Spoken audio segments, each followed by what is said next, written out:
Guys, this is Jordan of Suzuki. So, ang review natin ngayon yung atong Alto 800 Deluxe na gray. Okay, so ito yung itsura niya ulit. Ikutan natin. Okay, so sa mga nag-aano ng mga specs, ito yung specs niya. Okay, so pwede nyo i-post to, tapos read nyo na lang yung mga specs na itong Alto 800 80,000. Okay, so yan, naka-half crop siya. Ikutan natin ulit. So ito yung likod niya.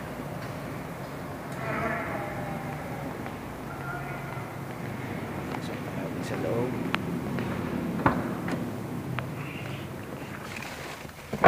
Okay, yan. Bella. Okay. Speedometer. Icon controls. Head unit. Hazard switch. Tapos, ayan. Manual. Ayan. Power window controls. Aircon. Ilaw. Ilaw. Okay. So, yung likod. Buksan natin yung likod ulit.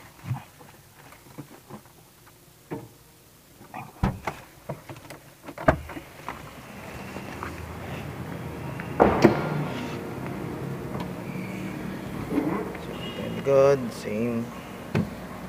So, pwedeng itiklop yung upuan yan. Tapos, spare tire niya nandito. Ayan. Okay. So,